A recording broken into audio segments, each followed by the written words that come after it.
तस्मै श्री गुरुवे नमः।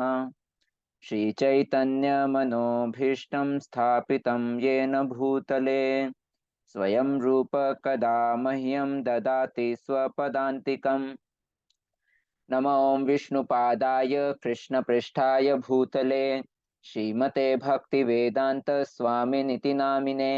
नमस्ते सारस्वते देवे गौरवाणी प्रचारिणे निर्विशेष शून्यवादी पाश्चात्य देशतारिणे। हे कृष्ण करुणा सिंधो दीनबंधो जगत्पते गोपेश गोपिका कांत राधा कांत नमोस्तुते। तप्त कांचन गौरांगी राधे वृंदावनेश्वरी वृषभानुसुते देवी प्रणमामि हरिप्रिये। जय श्री कृष्ण चैतन्य प्रभु नित्यानंद श्री अद्वैत गदाधर शिवास आदि गौर भक्त वृंद। हरे कृष्णा कृष्ण कृष्णा हरे हरे हरे राम राम राम हरे हरे। हरे कृष्णा। तो कल हमने जो है ज्ञान योग नामक जो अध्याय जो है हमने पढ़ा, जिसमें भगवान कृष्ण ने जो है ज्ञान की प्रधानता के बारे में जो है अर्जुन को बताया कि किस तरीके से ज्ञान रूपी जो नाव है वो तुम्हारा जो है, अगर तुमको जो है बड़े से बड़ा जो है पापी भी अगर तुमको समझा जाए और तुम अगर ज्ञान रूपी नाव में, इस महान ज्ञान रूपी नाव में अगर तुम सवार हो जाते हो तो तुम इस भौतिक जगत रूपी इस भाव सागर से जो है पार होने के लिए सक्षम होगे। या फिर अगर ज्ञान रूपी जो ये अग्नि जो है वो समस्त पाप कर्मों को जलाने में भी जो है सक्षम है। इस तरीके से जो है भगवान ने जो है कल ज्ञान के बारे में जो है अर्जुन को बताया। आज जो है अर्जुन फिर से कंफ्यूज हो गए हैं, है ना। अर्जुन फिर से कंफ्यूज हो गए। कभी तो अर्जुन को लगता है कि कभी तो भगवान कृष्ण जो है वो कर्म करने के लिए बोल दे रहे हैं, भक्ति में कर्म करने के लिए बोल दे रहे हैं, तो कभी जो है ज्ञान देना चालू कर देते हैं। तो अर्जुन को लग रहा है कि ज्ञान का मतलब है कि तुम फिर से मतलब कर्मों का जो है त्याग कर दो, है ना। तो अर्जुन जो है फिर से एक बार फिर से अर्जुन को जो है गलत फहमी हो जाती है। चौथे अध्याय में जो है भगवान ने अर्जुन को बताया कि किस तरीके से सारे के सारे यज्ञों का जो पर्यवसान जो है वो ज्ञान में होता है। किंतु चतुर्थ अध्याय के अंत में भगवान ने अर्जुन को यह सलाह भी दी थी कि वह पूर्ण ज्ञान से युक्त होकर के खड़ा होए और जो है वो युद्ध करे। तो जब एक ही साथ में भगवान कृष्ण जो है अर्जुन को भक्ति में कर्म करने के लिए भी बोल रहे हैं और साथ के साथ ज्ञान की भी महत्वता बता रहे हैं, ज्ञान युक्त होकर अकर्म के बारे में जो है ज्ञान युक्त अकर्म के बारे में बताते हैं, तो अर्जुन को लगता है कि मतलब भगवान कभी कर्म करने के लिए बोल दे रहे हैं तो कभी कर्मों का त्याग कर देने के लिए जो है बोल दे रहे हैं। तो इसलिए कृष्ण भगवान के जो है ये उपदेश जो है अर्जुन को जो है फिर से भ्रमित कर देते हैं, ना। अर्जुन को लगता है कि ज्ञान में जो अकर्म है, यानी ज्ञान में संन्यास का अर्थ है कि इंद्रिय कार्यों के रूप में जो भी समस्त प्रकार के हम कार्यकलाप करते हैं या कर्म करते हैं उन सारे के सारे कर्मों का जो है परित्याग। तो दूसरे अध्याय में जो है श्लोक नंबर 11 से लेकर 30 में जो है भगवान कृष्ण ने आत्मा के बारे में ज्ञान दिया। फिर 31 से लेकर के 37 तक भगवान ने जो है निर्धारित कर्तव्य है ना, अपने अपना जो है कर्तव्य समझकर जो है किस तरीके से कर्म किए जाएं उसके बारे में भगवान ने बताया। 42 से लेकर के 45 में जो है भगवान कृष्ण बताते हैं कि किस तरीके से सकाम कर्म जब किए जाते हैं, सकाम गतिविधियां जब की जाती हैं, तो सारी की सारी सकाम गतिविधियां जो है वो आत्मा के उलझावे का कारण बनती हैं। आत्मा को कहाँ उलझाती हैं? आत्मा को उलझाते हैं इस भौतिक संसार में। फिर उसके बाद तीसरे अध्याय में 17 से 18 श्लोक में जो है भगवान कृष्ण ने बताया कि किस तरीके से ज्ञान में व्यक्ति कोई भी व्यक्ति जब ज्ञान में होता है तो उसके लिए ना तो कुछ भी करने के लिए बच जाता है और ना ही कुछ भी ऐसा होता है कि जो वो ना करे, है ना। तो और चौथे अध्याय में भगवान 33वें श्लोक में भी बताते हैं कि किस तरीके से यज्ञ, जितने भी सभी प्रकार के यज्ञ जो हैं वो फाइनली कहाँ पर परिणत होते हैं, उनका जो है रिजल्ट होता है ज्ञान। तो अर्जुन को लग रहा है कि कभी भगवान ने कर्म के बारे में बोला तो कभी ज्ञान के बारे में, तो करना क्या है। तो चौथे अध्याय के अंतिम पद में भी जो है भगवान कृष्ण ने अर्जुन को फिर से लड़ने के लिए बोल दिया है ना, तो कभी ज्ञान दे रहे हैं तो कभी कर्म के बारे में बोल दे रहे हैं। तो अर्जुन जो है भ्रमित हो गया कि भैया करना क्या है ना। क्या मैं कर्मों का त्याग कर दूं, यानी कि ज्ञान की तरफ बढ़ूं, कि मैं काम की तरफ बढ़ूं, अपने कर्म की तरफ बढ़ूं।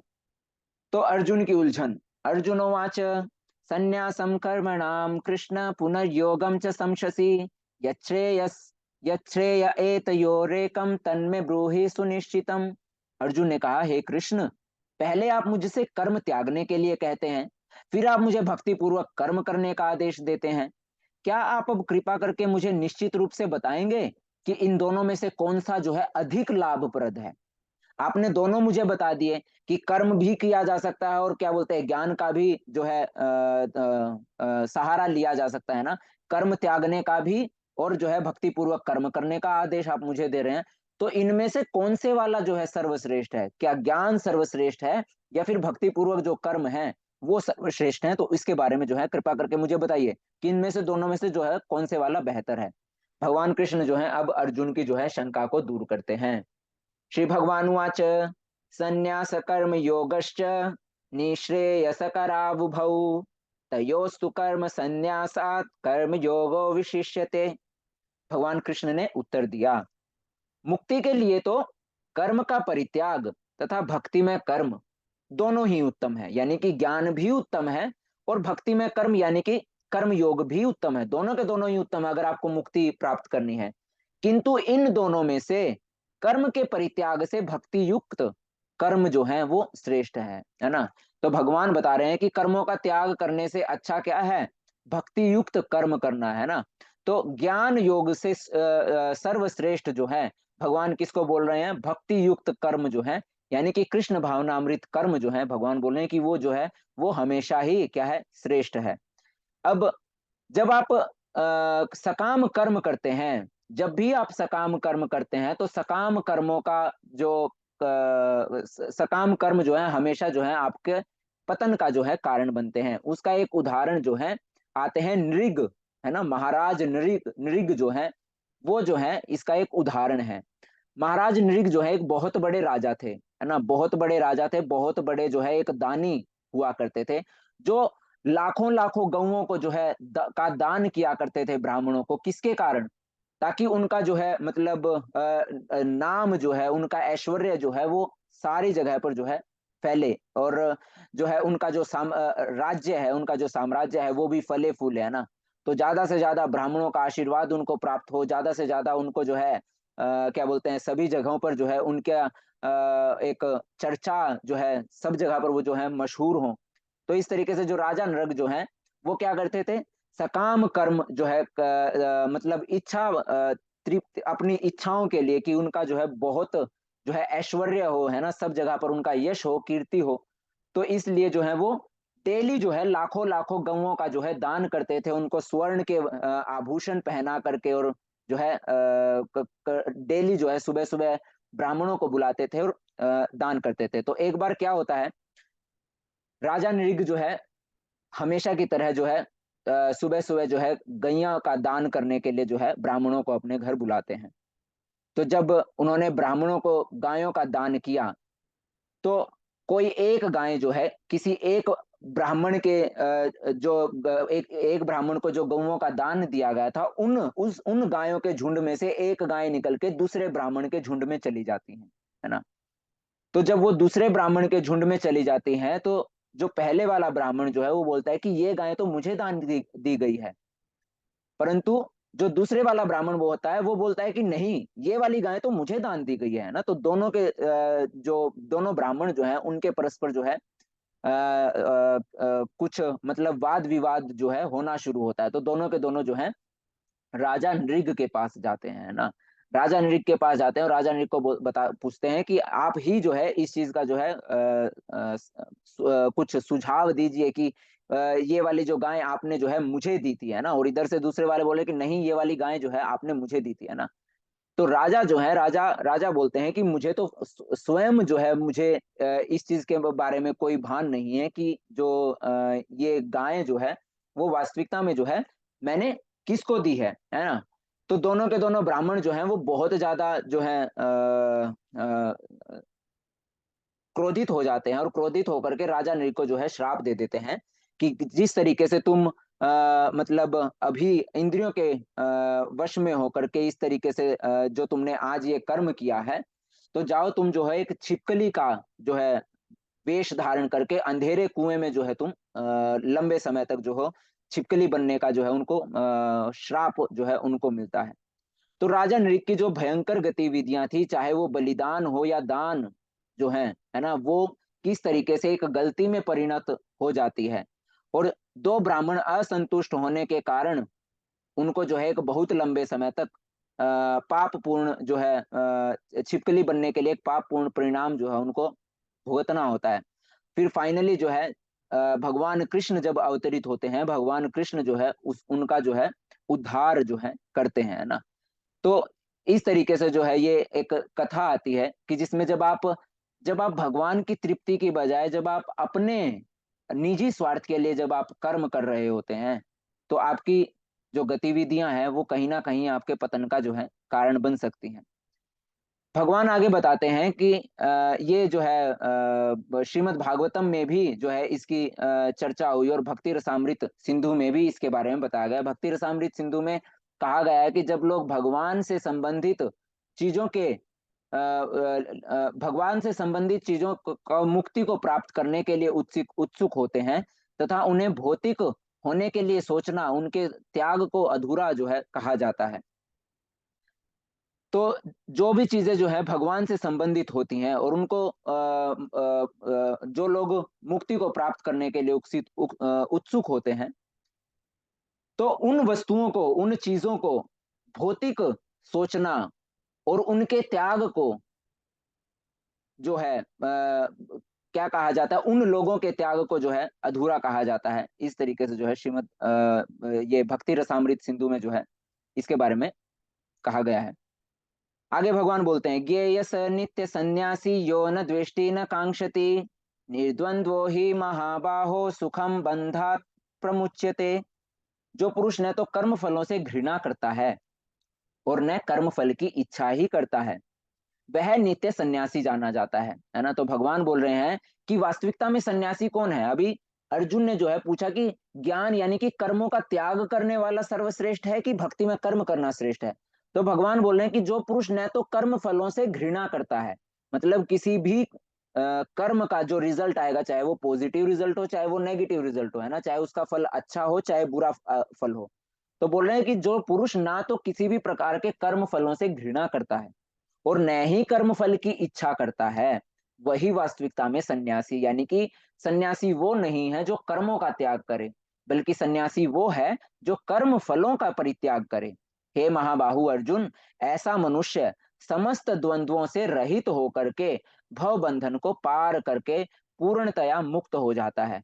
तो जो कर्म फलों के प्रति जो है आसक्ति का त्याग कर देता है, तो ऐसा मनुष्य जो है वो सारे प्रकार के द्वंद्वों से छुटकारा पा करके और सभी प्रकार के भव बंधन को जो है पार कर जाता है और पूरी तरीके से मुक्त हो जाता है। तो जब भी आप किसी भी प्रकार का ये भी एक लॉजिकल सी बात है, जब आप किसी तरीके के कर्म फल की जब इच्छा नहीं रखते हैं या फिर आसक्ति नहीं रखते हैं उस कर्म फल से, है ना, तो आप जो है किसी अगर परिणाम जो है उसका चाहे अच्छा आए चाहे बुरा आए, है ना, दोनों ही कई बार आपने देखा होगा कि अगर ज्यादा खुशी जो है ना, एकदम से ज्यादा खुशी अगर मिल जाए तो वो भी कई बार जो है जानलेवा हो जाती है ना। जब हम अपने आप को हर स्थिति में जो है सामान्य रूप से जो है मतलब रहना शुरू कर देते हैं, दोनों परिस्थितियों में, सुख की स्थिति हो या फिर दुख की परिस्थिति हो, है ना। तो जब हम दोनों परिस्थितियों में जब हम एक समान तरीके से जब हम मतलब रिएक्ट करना शुरू करते हैं, तो जो है वो हमारे लिए ज्यादा लाभप्रद होता है। अगर आप खाली सुख के प्रति आसक्त रहते हैं, तो थोड़ा सा भी दुख जो है वो आपके लिए क्षति का कारण बनता है ना। कि लोग जो है जिन्होंने कभी एक्सपेक्ट ही नहीं किया था, या फिर जो जो ये मानते ही नहीं कि कभी मेरे साथ बुरा होता है, और उनके साथ कभी थोड़ा सा भी अगर बुरा होता है तो वो डिप्रेशन में चले जाते हैं कि हमारे साथ ऐसा कैसे हो सकता है ना। तो भगवान बोल रहे हैं कि जो कर्म फलों की इच्छा नहीं करता है या कर्म फलों के प्रति आसक्त नहीं रहता, वो सभी प्रकार के द्वंद्वों से रहित होता है और फाइनली सारे के सारे भव बंधन को पार करके जो है वो मुक्त हो जाता है। तो यहाँ पर भगवान ने बताया कि वास्तविकता में कर्म योग या फिर कर्म संन्यास, है ना, कर्मों से छुटकारा प्राप्त करना चाहिए कि कर्म योग का जो है आश्रय लेना चाहिए। तो भगवान बताते हैं कि कर्म फल का त्याग करना है, कर्मों का त्याग नहीं करना है ना। तो भगवान ने यह है जो है अर्जुन को निष्कर्ष दिया कि हे अर्जुन, कर्म फलों का त्याग करो, कर्मों का नहीं। तो इस तरीके से जो है नामाचार्य श्री हरिदास ठाकुर जी की भी जो है एक कथा आती है कि किस तरीके से कोई जो एक वैश्या जो है ना, वो उनके पास जाती है। उनका जो नामाचार्य जो श्री हरिदास ठाकुर जो हैं, वो एक बहुत बड़े जो है वैष्णव हैं, और राजा जो है उन बहुत ज्यादा प्रसिद्ध भी हैं, है ना। तो जो राजा है उस नगर के, वो राजा जो है वो उनसे बहुत ज्यादा जो है जलन भाव जो है, ईर्ष्या भाव जो है उनसे रखते हैं। तो उनको ये दिखाने के लिए कि जो है मतलब मैं दिखा दूंगा कि किस तरीके से ये जो है एक ढोंगी है और कुछ नहीं कर रहे हैं, तो वो किसी एक वैश्या को जो है हरिदास ठाकुर के पास भेजते हैं कि जाओ और जाकर के उसकी जो साधना जो है उसको भंग कर दो, है ना। तो जब वो एक वैश्या को उनके पास भेजते हैं, वैश्या उनके पास जाती है और वैश्या उनके पास जाकर के उनसे बात करने का प्रस्ताव उनके सामने रखती है। और हरिदास ठाकुर बोलते हैं कि पहले तो मुझे जो है इतनी सारी जो माला जो है वो मुझे जप करनी है, तो आप जो है पहले मतलब थोड़े समय के लिए आप वो कर लीजिए, मतलब वेट कर लीजिए, है ना, मुझे जो है थोड़ा समय लगेगा।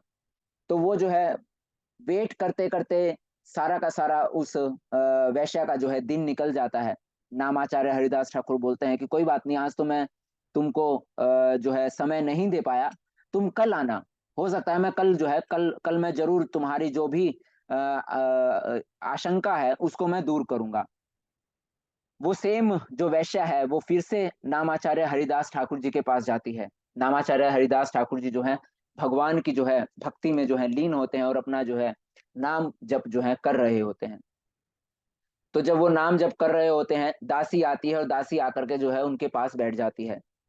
और फिर से जो है सेम सारा का सारा जो हरिदास ठाकुर जी का जो दिन है वो सारा का सारा जो है उनके नाम जप में ही जो है व्यतीत हो जाता है। दासी जो है फिर से निराश होकर के जाती है। नामाचार्य हरिदास ठाकुर बोलते हैं कि कोई बात नहीं, निराश होने की कोई आवश्यकता नहीं है। कल मैं जो है तुमको अवश्य ही जो है तुम्हारी जो आशंका है, जो भी तुम्हारा प्रश्न है, उसका जवाब मैं जो है तुमको दूंगा। तो तीसरे दिन भी ऐसा ही होता है।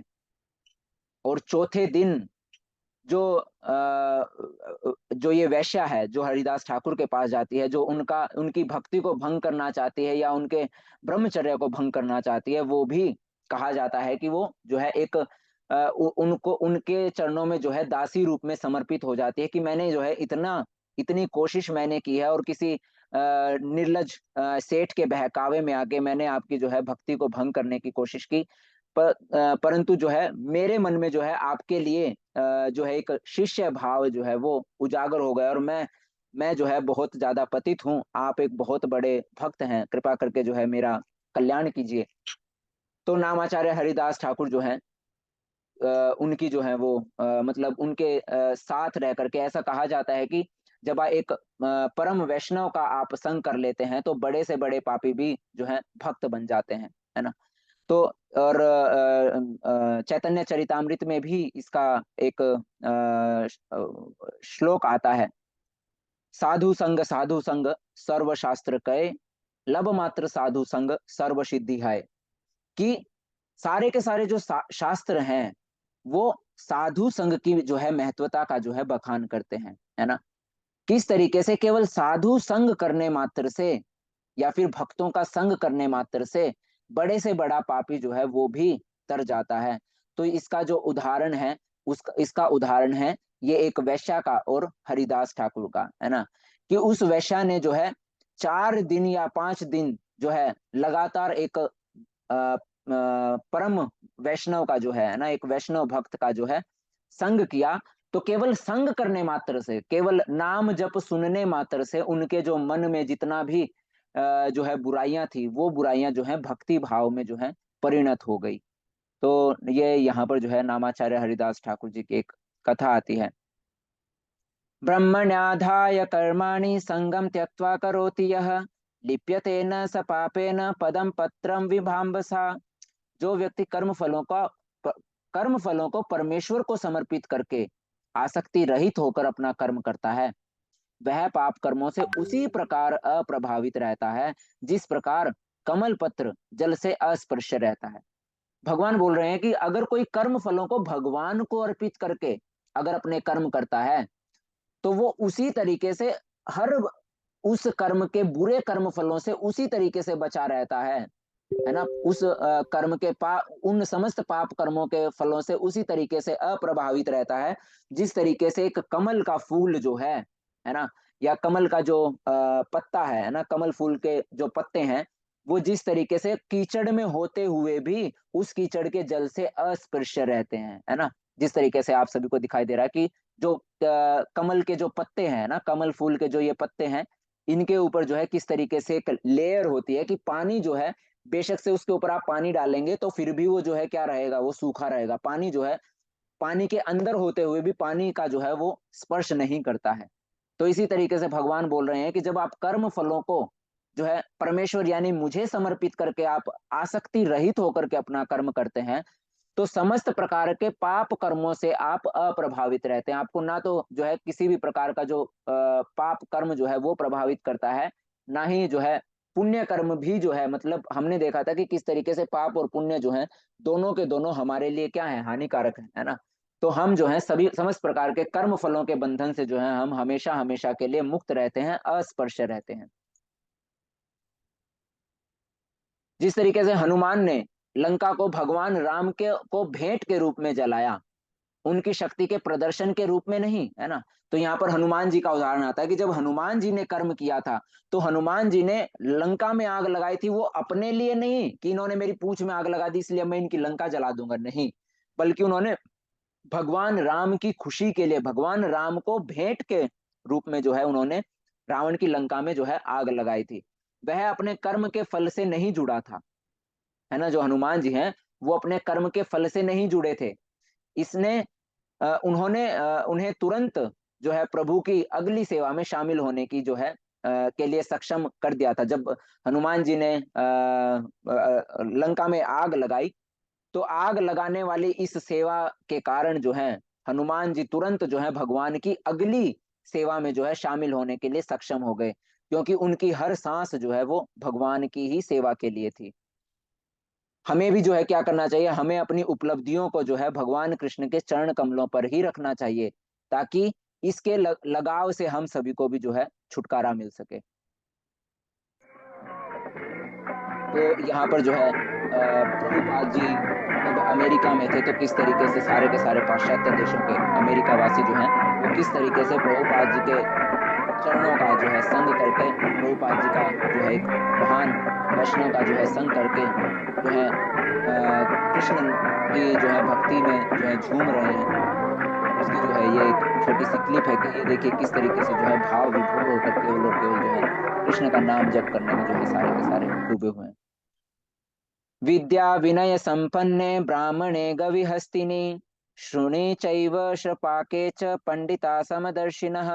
विनम्र साधु पुरुष अपने वास्तविक ज्ञान के कारण एक विद्वान तथा विनीत ब्राह्मण गाय, हाथी, कुत्ता तथा चांडाल को समान दृष्टि से देखते हैं। तो वास्तविकता में जो विद्वान ब्राह्मण है, जो एक भक्त है, अभी भगवान जो है उस भक्त के लक्षण बता रहे हैं, है ना। भगवान जो है भक्त के लक्षण बता रहे हैं, जो कृष्ण भावना भावित होकर के जो है कर्म करता है। बोल रहे हैं कि एक विनम्र जो साधु पुरुष है, वो अपने वास्तविक ज्ञान के कारण किसी में भी भेदभाव नहीं करता है। वो चाहे कोई एक विद्वान हो, चाहे कोई एक विनीत ब्राह्मण हो, चाहे गाय हो, हाथी हो, कुत्ता हो तथा चांडाल ही क्यों ना हो, सबको जो है किस भाव से देखता है, एक ही भाव से देखता है। सबको जो है समान दृष्टि से वो देखता है। उसका मानना है कि कोई भी जो है मतलब किसी भी जीव में जो है कोई अंतर नहीं है, क्योंकि वास्तविकता में तो देखा जाए सबके हृदय में भगवान कृष्ण ही जो है परमात्मा रूप में निवास कर रहे हैं, है ना। तो वो किसी को शरीर के बल पर या फिर शरीर के माप में जो है नहीं तोलता है ना, शरीर के बल पर जो है नहीं तोलता है, बल्कि आत्मा के लेवल पर जो है सबको जो है देखने का जो है प्रयास करता है। तो भगवान यही बोल रहे हैं कि किस तरीके से एक जो भक्त है, एक जो विनम्र साधु पुरुष है, वो अपने वास्तविक ज्ञान के कारण एक विद्वान, एक विनीत ब्राह्मण, एक गाय हो, हाथी हो, कुत्ता हो या फिर कोई चांडाल ही क्यों ना हो, सब किसी को जो है समान दृष्टि से देखता है। यह दुनिया निश्चित रूप से एक बेहतर जगह होगी। प्रभुपाद जी बोल रहे हैं कि यह दुनिया जो है वो निश्चित रूप से एक बेहतर जगह होगी यदि सभी का अगर साथ मिल सके। इस विचारधारा को सार्वभौमिक भाईचारा कहा जाता है, जहां सभी का जो है क्या होता है, साथ होता है। लेकिन यह कभी भी व्यवहार में नहीं देखा गया है। कारण क्या है? कारण यह है कि एक सामान्य सार्वभौमिक मार्गदर्शक और पिता को जो है स्वीकार करने तक सार्वभौमिक भाईचारा एक दूर दूर तक का जो है सपना है। मतलब एक परमेश्वर को स्वीकार करना, सार्वभौमिक भाईचारा तभी हो सकता है जब जो है सारे के सारे एक ही सामान्य जो है सार्वभौमिक है ना, जो हर जगह पर उपस्थित है, या सबके जो मार्गदर्शक हैं, या फिर परम पिता जो हैं उनको स्वीकार करें, है ना। तो बोल रहे हैं कि कारण यही है, ये जो सार्वभौमिक भाईचारा नहीं देखने को मिल रहा है। क्यों? क्योंकि सभी के सभी जो लोग हैं वो एक जो सार्वभौमिक मार्गदर्शक या फिर सार्वभौमिक जो पिता है, कौन? कृष्ण, है ना, उनको स्वीकार करने के लिए जो है मतलब नहीं कर पा रहे हैं। ये ही संस्पर्श जा भोगा दुखय नय एवते आद्यंतवंत कौंतेय नते शूरमते बुधा। बुद्धिमान मनुष्य दुख के कारणों में भाग नहीं लेता जो कि भौतिक इंद्रियों के संसर्ग से उत्पन्न होते हैं। हे कुंती पुत्र, ऐसे भोगों का आदि तथा अंत होता है, अतः चतुर व्यक्ति उनमें आनंद नहीं लेता।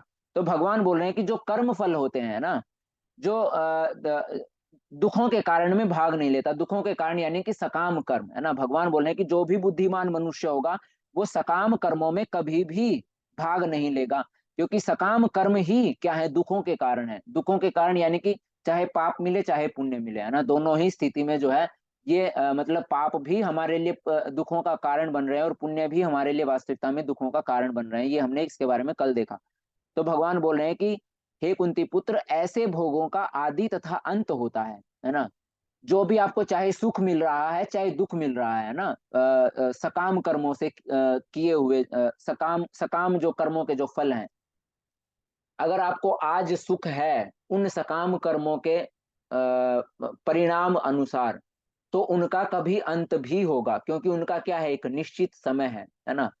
तो जब उनका एक निश्चित समय है उन सुखों का और उन दुखों का भी, तो बुद्धिमान व्यक्ति जो है इन जो परमानेंट नहीं है ना, इन सारे के सारे सभी प्रकार के जो कर्म फल हैं जो हमेशा हमेशा आपके साथ नहीं रहते हैं, उन सब में जो है आनंद प्राप्त नहीं करता है, बल्कि वो एक ऐसे आनंद की खोज में निकलता है जो हमेशा हमेशा रहे, है ना, जो हमेशा हमेशा रहे। तो भगवान बोल रहे हैं कि हे कुंती पुत्र, ऐसे भोगों का आदि तथा अंत होता है। जितने भी जो ये सकाम कर्म होते हैं उनके कर्म फलों का शुरुआत होती है तो उनका अंत भी होता है। कोई भी सुख जो है सकाम कर्मों से प्राप्त किया गया सुख जो है वो आपके लिए परमानेंट नहीं है। अतः चतुर व्यक्ति जो है उनमें कभी भी आनंद नहीं लेता। तो यहाँ पर जो है उदाहरण दिया गया है कि किस तरीके से रात्रि को जो है जब प्रकाश होता है, ट्यूबलाइट जलती है ना, तो सारे के सारे जो मच्छर जो हैं, मच्छरों को लगता है कि मतलब किस तरीके से रोशनी को देख करके उनके लिए एक आनंद की स्थिति होती है, परंतु वो आनंद की स्थिति जो है वो उनके लिए हमेशा हमेशा जो है नहीं रहती है ना। वो जैसे ही सवेरा होगा, है ना, रात्रि से जैसे ही सवेरा होगा तो देखा जाए तो जो वो प्रकाश जिन क्या बोलते हैं कीट पतंगों को जो भा रहा है ना, वो उनके लिए जो है क्या होगा? एक दुख भरी जो है स्थिति में जो है परिवर्तित हो जाता है। तो इस तरीके से जो है बताया गया है। हिरण जो है, हिरण का उदाहरण दिया गया है कि हिरण के जो सींग हैं, है ना, वो देखने में कितने सुंदर लगते हैं, परंतु कभी कभी हिरण के सींग जो हैं, जो जो उसे लगता है कि वो उसके लिए बहुत ज्यादा अच्छे हैं, कभी कभी उसकी ही मृत्यु का कारण बन जाते हैं जब किसी झाड़ियों वगैरह में जो है उनके सींग जो है उलझ जाते हैं, है ना।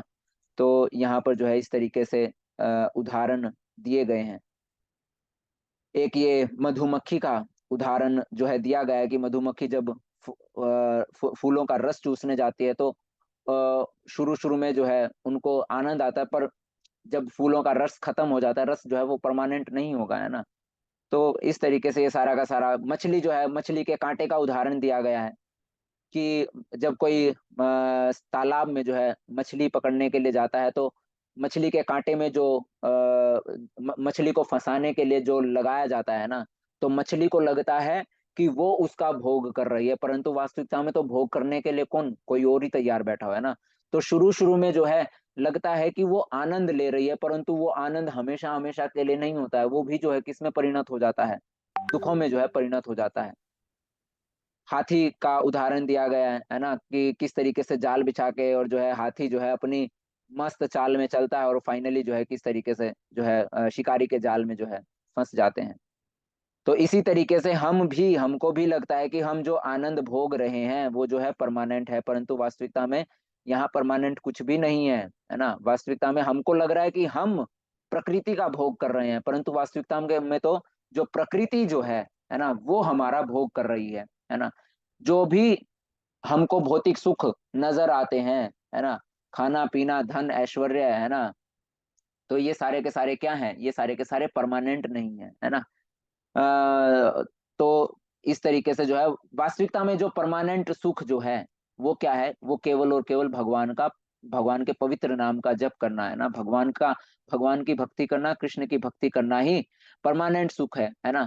क्योंकि केवल केवल और केवल जो अगले जन्म में भी आपके साथ जाने वाला है ना, वो केवल और केवल भगवान कृष्ण की गई आप सभी के द्वारा भक्ति है, जो आपको अगले जन्म में भी आपको एज इट इज जो है मिलती है। आप लाखों रुपए करोड़ों रुपए जो है एकत्र कर लीजिए, है ना, परंतु जो है आपके साथ जो है वास्तविकता में जो पहने हुए मृत्यु के समय पहने हुए जो वस्त्र होते हैं वो भी आपके साथ नहीं जाते हैं, है ना, वो भी उतार करके जो है रख लिए जाते हैं। आपने जो कुछ भी पहना हुआ होता है ना, किसी ने अंगूठी डाल रखे तो अंगूठी भी निकाल करके रख ली जाती है, जिसके लिए हम जो है सारी उम्र जो है मेहनत करते हैं। तो भगवान कृष्ण बोल रहे हैं कि जो भी सकाम कर्मों के जो फल हैं वो आपके लिए परमानेंट नहीं है, उनका आदि है तो उनका अंत भी है ना। क्योंकि आपका तो जो शरीर है, आपके तो शरीर का भी जो है आपका तो मतलब किसी और चीज को तो आप छोड़ दीजिए, आप अपने शरीर को अपना कहें, वो आपका शरीर भी अपना नहीं है ना। आपका शरीर भी यहीं पर जो है छुड़वा लिया जाता है, जब आपकी जो है मृत्यु होती है तो आपको जो है खाली हाथों ही जो है आगे की यात्रा तय करनी होती है। तो वास्तविकता में वो सुख जो आप अपने साथ लेकर के जा सकें, वो केवल और केवल क्या है, वो है भक्तिमय कर्म, है ना। जब आप भक्तिमय कर्म आप करते हैं ना, तो जो भक्ति है वही एक शरीर से दूसरे शरीर में स्थानांतरण करने के साथ जो है दूसरे शरीर में आपके साथ जो है जाती है। उसके अलावा जो है कोई भी चीज जो है आपके साथ आगे नहीं जाती है। भोक्तारं यज्ञ तपसां सर्वलोक महेश्वरम सुहृदं सर्वभूतानां ज्ञात्वा माम शांति मृच्छति। इसीलिए जो मुझे समस्त यज्ञों तथा तपस्याओं का परम भोक्ता, समस्त लोकों तथा देवताओं का भी परमेश्वर एवं समस्त जीवों का उपकारी एवं हितैषी जानकर मेरे भावनामृत से पूर्ण भौतिक दुखों से जो है शांति लाभ प्राप्त करता है, जो इस तरीके से मुझे समस्त यज्ञों और तपस्याओं का परम भोक्ता समझता है, समस्त लोकों और देवताओं का भी परमेश्वर मुझे समझता है, और समस्त जीवों का उपकारी एवं हितैषी जानकर मेरे भावनामृत से पूर्ण होकर जो कर्म करता है, वो सभी प्रकार के भौतिक दुखों से शांति लाभ प्राप्त करता है। तो भगवान कृष्ण जो है अपने बारे में बता रहे हैं कि मुझे समर्पित करके कर्म क्यों किया जाए, है ना, क्योंकि मैं तुम्हें सभी प्रकार के जो दुख हैं, मतलब जो भी तुम्हारे कर्म फल होंगे, है ना, वास्तविक देखिए, वास्तविक सुख और वास्तविक दुख समझने वाली जो है यहाँ पर बात है ना। जो वास्तविक दुख है ना, जो हर किसी को यहाँ पर भोगना पड़ रहा है ना, चाहे कोई अमीर हो चाहे कोई गरीब हो, जो वास्तविक दुख है, जो केवल इंसान के शरीर में नहीं, हर शरीर में आपको भोगना पड़ रहा है इस पृथ्वी लोक पर, वो है जन्म मृत्यु जरा और व्याधि। ये चार ऐसे ताप हैं जो हर किसी को भोगने होते हैं, है ना। तो भगवान जो है, भगवान हमको पैसे की कमी या इस तरीके से केवल इनसे नहीं हमको बचाते हैं, भगवान हमको सबसे बड़े दुख से हमको बचाते हैं। वो है जन्म के समय भी आपको दुख से जो है गुजरना होता है, और मृत्यु के समय भी आपको जो है एक बहुत बड़े जो है दुख का जो है आपको सामना करना होता है ना। किस तरीके से आप माँ के गर्भ में जो है रह करके और आपका जो है वेस्ट मटेरियल ही वहीं पर आप खा पी रहे हैं ना, वहीं पर जो है आप क्या बोलते हैं मल त्याग कर रहे हैं माँ के गर्भ में, है ना, वहीं पर जो है आप पेशाब कर रहे हैं, और जो वो मतलब सारा का सारा मटेरियल है वही आप खा पी भी रहे हैं, है ना। तो इस तरीके से तो कैसी स्थिति में आप रहते हैं वहां पर भी आप देखा जाए तो किस तरीके से बच्चा जो है सिकुड़ करके जो है रहता है। तो वास्तविकता में आप जन्म के समय भी आप जो है दुख भोगते हैं, मृत्यु के समय भी आप दुख भोगते हैं, और जरा और व्याधि, है ना, शरीर के जो बीमारियां हैं, है ना, और उसके बाद बुढ़ापा, है ना। तो ये चार ऐसे ताप हैं जो हर किसी को जो है भोगने पड़ते हैं, हर शरीर में भोगने पड़ते हैं, है ना। तो भगवान जो है वो हमको समस्त प्रकार के जो भौतिक दुख हैं उनसे जो है शांति लाभ प्राप्त करने का जो है हमको तरीका बता रहे हैं, वो है कृष्ण भावनामृत कर्म करना। जब आप कृष्ण भावनामृत कर्म करते हैं तो आप उन कर्मों के, उन समस्त प्रकार के कर्मों के कर्म फलों से उसी प्रकार अछुए रहते हैं जिस प्रकार कोई एक कमल का जो पत्ता है वो कीचड़ में रहते हुए भी कभी कीचड़ से लिप्त नहीं होता है। तो इस तरीके से जो है भगवान ने यहाँ पर बताया। और इसीलिए जो है हमको भी अगर अपने शरीर का इस्तेमाल करना है तो इस मानव शरीर का उचित उपयोग जो है हमको करना होगा, ताकि हम जो है अपने समस्त प्रकार के इन भौतिक दुखों से जो है छुटकारा पा सके। क्योंकि समस्त प्रकार के भौतिक दुखों से छुटकारा पाने का केवल एकमात्र जो रास्ता है वो केवल और केवल क्या है, इस मनुष्य का शरीर है। देवी देवता भी जो है वो इंद्र लोक में या फिर जहां भी वो स्वर्ग स्वर्ग में जहां है ना, वो भी वहां पर जो है उनको भी कभी ना कहीं कभी जो है यहाँ पर जो है वापस आना ही होता है। वो वहां भक्ति नहीं कर सकते, वो वहां पे कोई अच्छे कर्म नहीं कर सकते, है ना। क्यों नहीं कर सकते? क्योंकि जो देवताओं की भी जो योनि है वो किस कौन सी योनि है, भोग की योनि है, जहाँ किसी भी प्रकार का दुख नहीं है, जहाँ किसी भी चीज की कमी नहीं है ना। तो उनको भी फिर से कर्म करने के लिए जो है इस मानव शरीर में ही आना होता है। तो इस मानव शरीर का इस्तेमाल हमको जो है अपने भौतिक सुख के लिए नहीं करना है।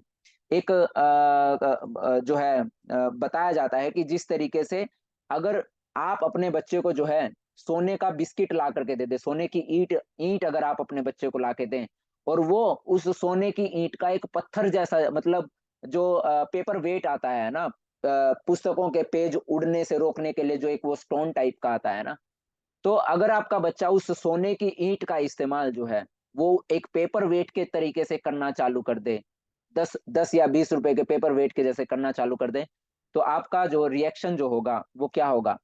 आप जो है अपने बेटे को 2 थप्पड़ लगाएंगे, और उससे वो कीमती है ना लाखों रुपए की सोने की जो ईंट जो है, जो अगर उसका जिसका अगर सही इस्तेमाल किया जाए तो वास्तविकता में जो है वो क्या बहुत ज्यादा लाभकारी हो सकती है ना। उस लाभकारी वस्तु का इस्तेमाल अगर आपका बच्चा एक पेपर वेट के तरह कर रहा है, या बच्चे जो हैं वो पत्थर के साथ जो है जमीन पर जो है वो क्या मतलब डिब्बे बना करके जो है खेलते हैं ना, तो इधर उधर फेंक करके जो है उसके साथ खेल रहा है, तो आप उससे वो छीनेंगे और उसके हाथ में क्या पकड़ा देते हैं, एक पत्थर पकड़ा देंगे। अगर तुझे इतनी कीमती वस्तु का जो है इसी तरीके से इस्तेमाल करना है तो ये पकड़ो जो है एक मतलब 20 रुपए का पेपर वेट, या फिर अगर खेलने के लिए तुमको पत्थर चाहिए तो आप जो है उसको एक पत्थर ला करके उसके हाथ में दे देंगे, है ना। क्यों? क्योंकि उसने सोने की ईंट का जो इतनी कीमती वस्तु है जिसका इस्तेमाल किसी और अच्छे बहुत अच्छे जो है कार्य के लिए किया जा सकता था, उसने जो है उसका इस्तेमाल जो है सही तरीके से नहीं किया।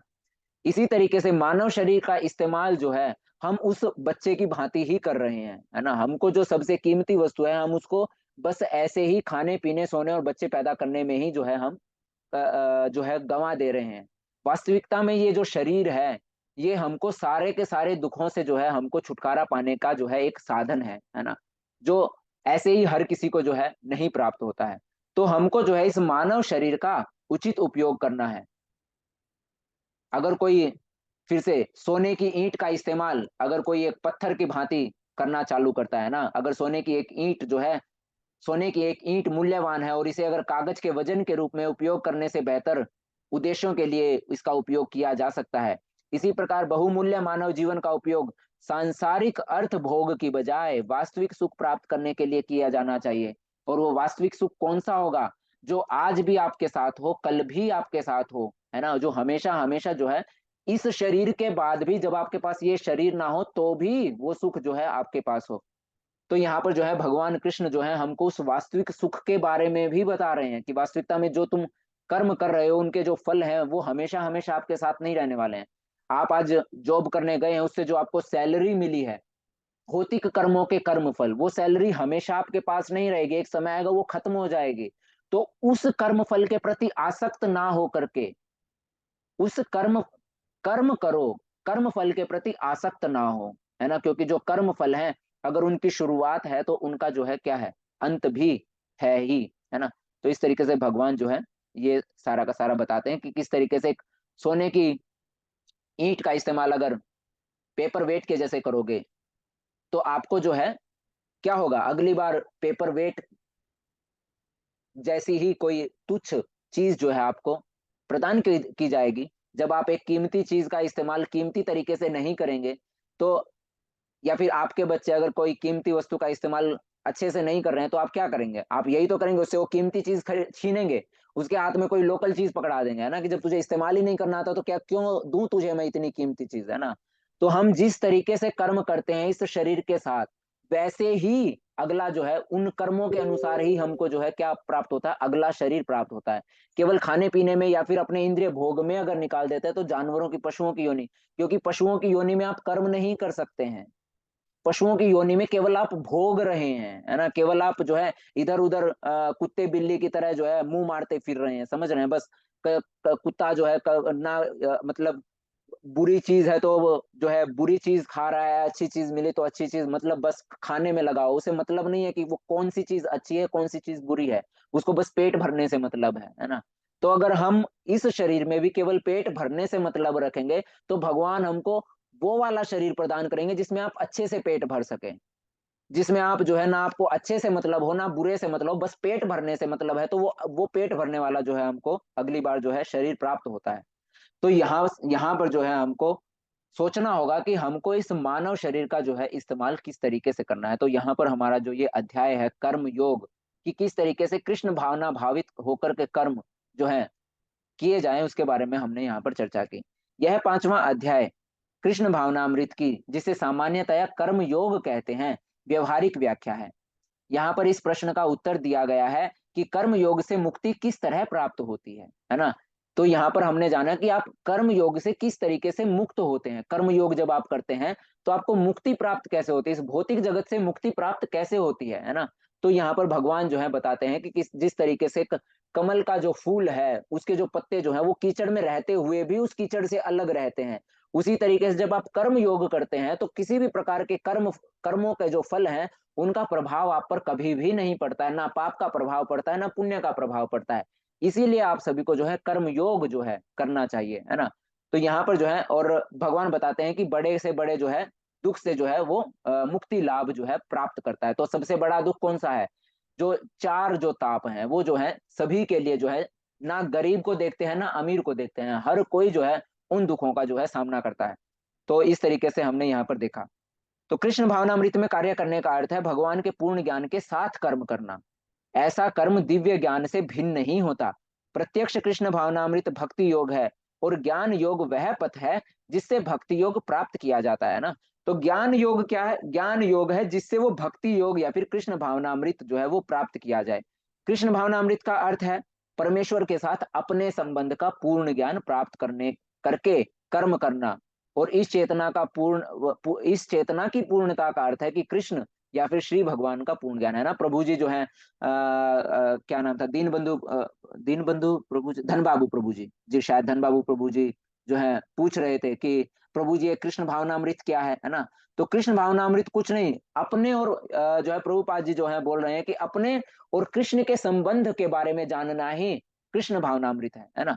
तो यहाँ पर भी जो है प्रभुपाद जी वही बोल रहे हैं कि परमेश्वर के साथ अपने संबंध का पूर्ण ज्ञान प्राप्त करके कर्म करना ही कृष्ण भावनामृत कर्म होता है। और इस चेतना की जो पूर्णता है, जब आप इस कॉन्शियसनेस में पूरी तरीके से आप हो जाते हैं तब आपको क्या होता है, कृष्ण और श्री भगवान के बारे में पूरी तरीके से आपको ज्ञान प्राप्त हो जाता है। शुद्ध जीव भगवान के अंश रूप में ईश्वर का शाश्वत दास है ना। जो भी जीव है, आत्मा जो है वो क्या है, वो भगवान के अंश रूप में भगवान का जो है क्या है, दास है। वह माया पर प्रभुत्व जताने की इच्छा से ही माया के संपर्क में आता है। अगर ये भौतिक संसार जो है दुखों का घर है, तो फिर हमको यहाँ पर भेजा क्यों गया? किसी के मन में सवाल उठ सकता है कि प्रभु, जब भगवान कृष्ण को पता है कि ये दुखों का घर है, यहाँ कोई भी सुखी नहीं है, जन्म मृत्यु जरा व्याधि हर किसी को घेरे हुए है, तो हमको यहाँ क्यों भेजा गया? प्रभुपाद जी बोल रहे हैं कि हमारे मन में जो है माया के ऊपर प्रभुत्व जताने की इच्छा हुई है ना। हम जो है माया पर प्रभुत्व जताने की इच्छा से ही माया के संपर्क में हम आते हैं, है ना।